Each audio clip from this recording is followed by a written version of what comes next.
আসসালামু আলাইকুম। ইসলামের দৃষ্টিতে মানুষ যখন বিপদে পড়ে তখন সর্বপ্রথম আল্লাহর কাছেই সাহায্য চাওয়া ইমানের অপরিহার্য অংশ। নিম্নে ইসলামী বিধান অনুযায়ী আল্লাহর কাছে সাহায্য চাওয়ার কিছু বৈধ মাধ্যম আপনাদের সম্মুখে উল্লেখ করা হলো।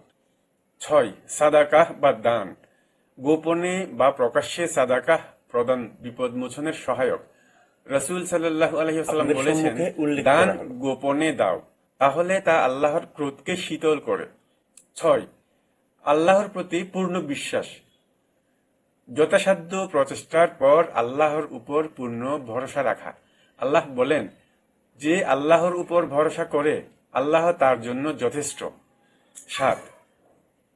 সালাতু ওয়া সালামু তথা দরুদ শরীফ পাঠ করা। রাসূল সাল্লাল্লাহু আলাইহি ওয়াসাল্লামের উপর দরুদ পাঠ করা, এর মাধ্যমে দোয়া চাওয়া, এতে দোয়া কবুল হয়। 8. হালাল উপার্জন ও পবিত্রতা।